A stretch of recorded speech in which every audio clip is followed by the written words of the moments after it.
I still remember the way he laughed. Not the sweet, contagious laugh that once made me fall in love with him, but the sharp, mocking one that sliced straight through my chest like glass. We had been arguing again. About respect. About the way he always made decisions without even considering me. This time, it was a destination wedding he'd committed us to, without checking if I could take time off, without even asking if I wanted to go. When I called him out, told him it wasn't about the trip, but about basic respect, he looked me dead in the eye and smirked. Respect what you think you're my only option. The cruelty in his voice didn't even sound like him anymore. It was casual, certain, dripping with the arrogance of a man who truly believed I would tolerate anything just to keep him.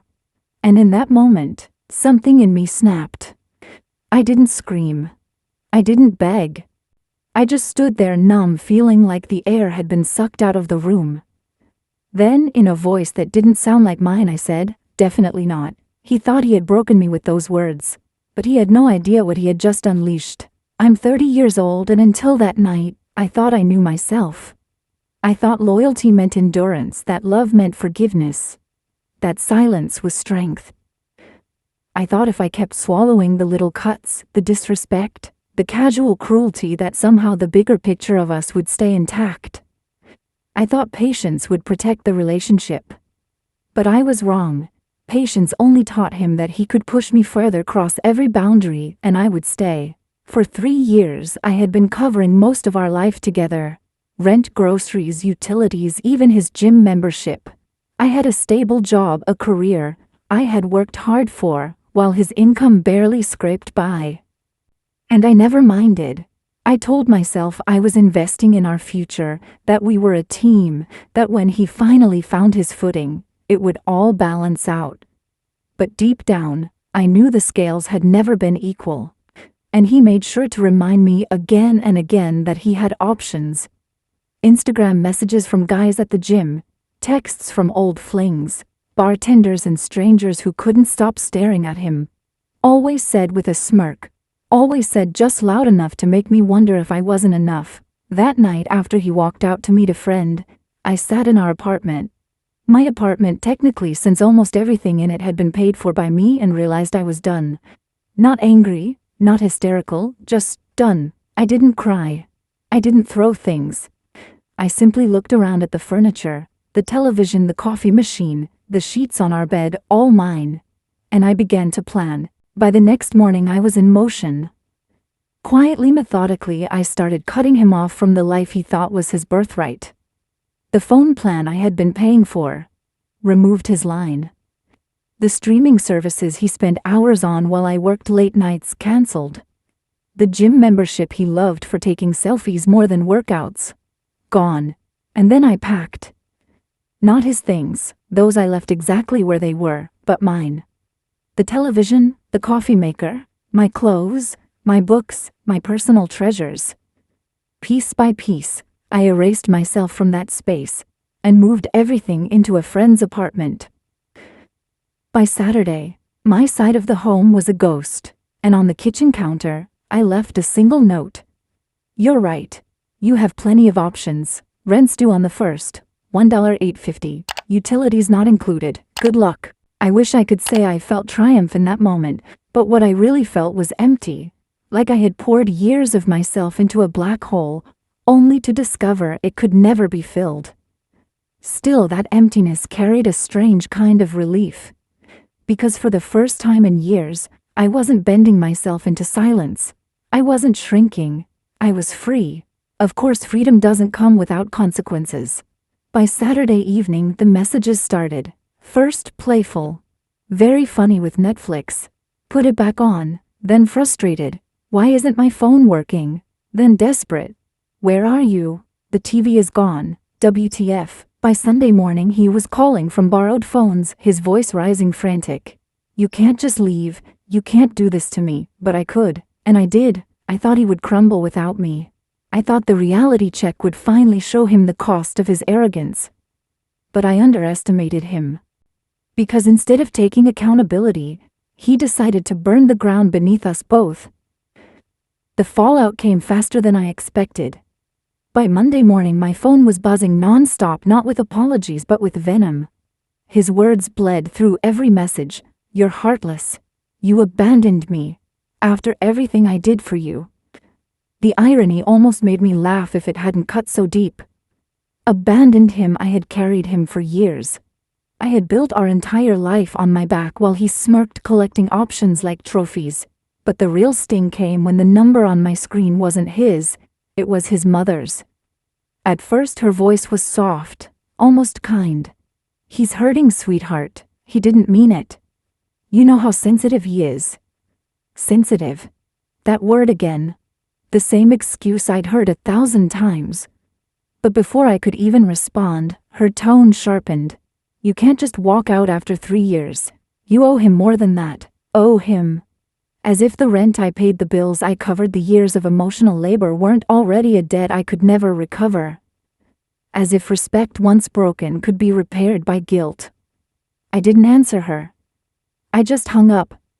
But the seed of rage was planted. It wasn't just him anymore. It was the entire circle around him. All of them invested in keeping me small. Pliable, responsible for a man who had no responsibility for me. And then the most chilling moment of all, my phone rang at work. A professional clipped voice introduced herself as Dr. Whitlock, his therapist. She said she was concerned about my sudden departure and suggested I consider seeking treatment for abandonment issues. My hands went cold, my throat closed. She was supposed to be his healer, his guide, but here she was stepping into my life, branding me as the sickness. It was like being dragged into a courtroom where the verdict was already written and I was the guilty one. I ended the call before she could finish, but the damage was done. My sanctuary, my career, my identity outside of him suddenly felt tainted. That night I stood in front of the mirror in Maya's bathroom, my reflection blurred by tears. My voice came out a broken whisper. This is not my fault. I repeated it again and again, louder each time until it almost sounded real. But the truth was I didn't fully believe it yet. Their voices were louder than mine, his mother's, his therapist's. A chorus determined to write me into their script as the villain. The days blurred together, a carousel of manipulation. One moment he was texting from borrowed phones, calling me heartless. The next he was begging, come home, we can fix this. I can't do this without you. The contradictions made me dizzy. If I were truly toxic, why was he so desperate to keep me tethered? The answer came when a mutual acquaintance reached out quietly, almost apologetically. She worked at the same wellness center where he sometimes coached. She said she'd overheard him bragging about how therapy had given him the language to control me, how every fight could be reframed as my pathology, how he could twist dishes in the sink into control issues, my exhaustion into toxic attachment, my questions about money into financial manipulation. He hadn't just believed the narrative, he had weaponized it. Therapy wasn't a tool for healing. It was his armor, his shield, his excuse to carve me down until I no longer recognized myself. And yet what I discovered next was worse. Through the grapevine, whispers surfaced about another woman, a younger one, someone from his mindfulness workshop. Wide-eyed, eager, dazzled by his talk of energy alignment and spiritual awakening. At first I didn't want to believe it. Betrayal already clung to my skin like ash. Did I really need the fire of infidelity too? But then I saw it with my own eyes. A tagged photo on social media. Him leaning too close at a cafe, his hand covering hers, the caption smug, surrounding myself with healing energy. Healing energy. Mine had been drained dry and now he was feeding off hers. I sat on Maya's couch, my chest hollow. The betrayal wasn't just that he had cheated. It was that he had tried to erase me, rewrite me, reduce me to a diagnosis while planting flowers in someone else's garden. It was psychological warfare dressed as self-discovery. But here's the truth about me: when the numbness breaks, it doesn't dissolve into weakness. It hardens, it sharpens. And in that moment, staring at his smug face on her feed, I knew I didn't just want to walk away clean. I wanted the truth to come out. I wanted every mask he wore to shatter. I wanted the world to see him as I finally saw him. So I began to gather screenshots of his texts, the voicemail from his mother begging me to keep paying his bills, the therapist's unethical call. Every shred of evidence that proved I wasn't the monster in his story. I didn't speak. I didn't defend myself. I simply waited, because sometimes silence is the sharpest blade of all. The silence worked better than I imagined. I didn't shout. I didn't post long rants online. I didn't try to defend myself to anyone. I just let him talk. And talk he did. Every word he spun became another thread in the web he was tangling around himself. Without me playing the villain, his story started to fall apart.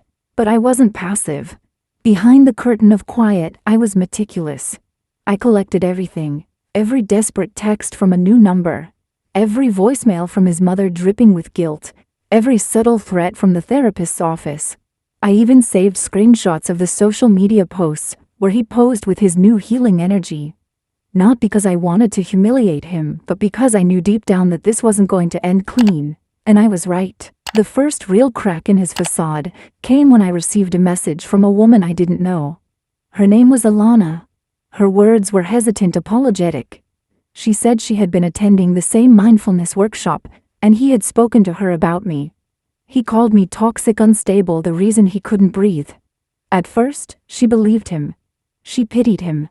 But then she stumbled across a journal he had left open one night. A list, my name at the top.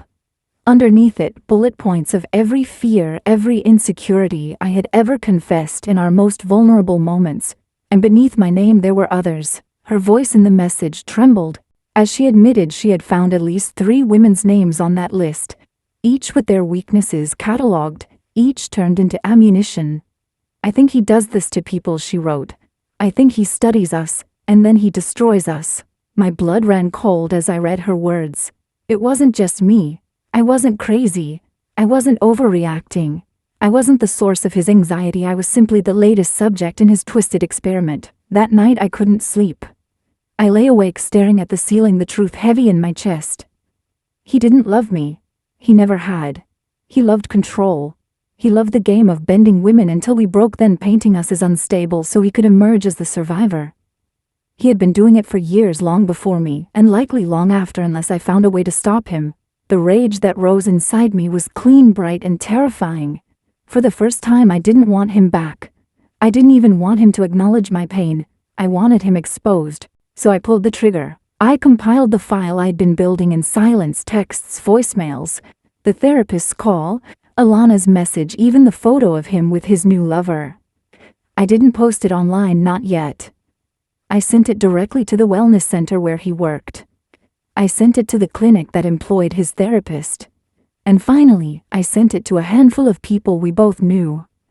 People who had believed him when he called me unstable. And then I waited. The fallout was immediate. The clinic contacted me thanking me for bringing serious ethical concerns to their attention. His wellness center quietly removed his name from their public events. And within a week, the whispers started. People in his circle began asking questions.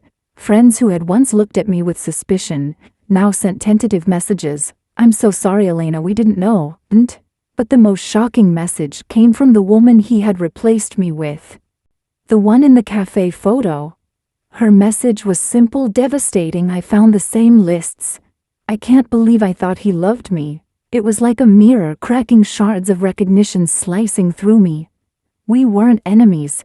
We were survivors of the same cruelty. Each of us played like instruments in his performance. And now together we had proof. I thought that would be the end, that the truth would be enough. But then came the email. It arrived late at night from an anonymous address. Just one line. You don't know the whole story. Ask him about your uncle. I stared at the screen, my heart pounding so loudly I could hear it in my ears. My uncle. What did my uncle have to do with this? The words replayed over and over in my mind until they blurred into a single truth I couldn't escape. This betrayal wasn't just about me. It was tied to something older, deeper, a family wound I had never dared to touch. And suddenly everything shifted. This wasn't just revenge anymore, this was history repeating itself. Type continue to receive the next part. Madana continue ChatGPT Danoy. I didn't know what scared me more, that the email existed, or that it rang true the moment I read it. Ask him about your uncle. My uncle, the shadow that had always loomed in whispers and unfinished sentences in my family. I had grown up with fragments of stories, muttered arguments overheard when I was a child. My father leaving suddenly. My mother's eyes hardening every time his brother's name came up. I'd learned not to ask because the silence around that name was thicker than any answer could be. But now here it was woven into the very betrayal I thought was only mine. For a week I carried the words like a splinter in my chest. I didn't tell Maya. I didn't tell my mother. Instead I watched him. From a distance. Social media posts where he looked more frantic than smug now. Mutual acquaintances who spoke of him as if he were unraveling. And finally a number I didn't recognize calling me late one night. His voice on the other end was jagged like broken glass. So you know. I didn't say yes, I didn't say no. I just asked, "What do you know about my uncle?" The silence that followed was long enough to feel like a confession. Then he laughed, low, bitter, hollow. "He told me about your family, about your father, about the lies your mother fed him until he couldn't breathe. You think betrayal started with me?" It started long before. The words hit me like a physical blow. My uncle had talked about me to him, to this man who had catalogued my fears, mocked my love, twisted my every breath into pathology. He kept talking, the words spilling like poison. When I met him years ago, he told me your family was a cycle of manipulation. He said your mother drove your father away, that you'd grow up just like her. And when I met you, I just had to see if he was right. I wanted to scream, to shatter the phone against the wall. But I sat there in silence, my hand trembling against my ear, because in that moment I realized what had really happened. I hadn't been chosen by accident. I hadn't been unlucky, stumbling into a cruel man by fate. I had been targeted. My uncle's bitterness had spilled into his ears and he had carried it like scripture. I wasn't just his partner, I was his experiment. Proof that a family's sins could be repeated, that I was destined to wear the same scars my mother did. When I finally found my voice, it was raw, trembling but sharp. "You used me. You studied me like some project. And you think that excuses you?" His laugh again, this time darker. "No excuses, just inevitability." I hung up before he could say more, but his words echoed long after the line went dead. For days I drifted through life like a ghost, the betrayal so deep it reached generations. My mother's silence about my uncle, my father's absence. And now this, a man I had loved, shaped by the poison of my own bloodline, using me to prove a prophecy I never asked to inherit. It would have been easy to crumble, to let the weight of it break me. But instead, something inside me hardened. If this was the cycle, then I would be the one to end it. I started with my mother. Sitting across from her at her kitchen table, I asked the questions I had never dared before. About my father, about my uncle, about the truth. She wept as she confessed what she had hidden, that my uncle had convinced my father she was unfaithful, that I might not even be his child. Lies that had detonated our family, lies that had cost me a father and her a marriage. And now, decades later, those same lies had reached me through the man I thought I loved. Hearing her words didn't break me. It clarified me. Because I saw now what I was fighting. Not just him, not just betrayal, but a legacy of manipulation handed down like an heirloom no one wanted. I made a choice that night. I would not carry it forward. But the universe wasn't done testing me. Because just as I was preparing to move on, another message arrived. From the same anonymous address as before. "If you want the whole truth, ask your uncle why he really hated your mother.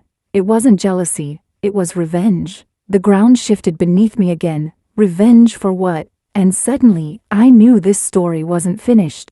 Not until every buried secret was unearthed. I dreaded the confrontation, but I couldn't move forward without it.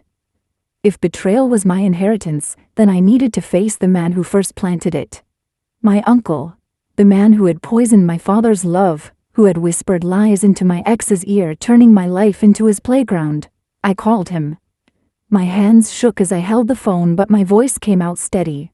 "I know what you did, and I want the truth." He chuckled low and dismissive. "Your mother has been filling your head again, hasn't she?" "No," I said, my throat tight. "He told me. The man I loved. He told me you gave him the blueprint for destroying me." The silence that followed was colder than any words. Finally he sighed. "Your mother thought she was smarter than me. She thought she could shame me, steal opportunities that should have been mine. And yes, I made sure your father saw her as unfaithful. She humiliated me, Elena. And I don't forgive." The bile rose in my throat. So you ruined her marriage. My childhood. My father's trust for revenge. Actions have consequences, he said, the same phrase my ex had sneered when he tried to break me. I just gave people a little push to see the truth, but it wasn't truth. It was venom. And I realized then that I had spent my life tangled in the web of men who couldn't bear their own failures, who needed to tear women down to make themselves feel powerful.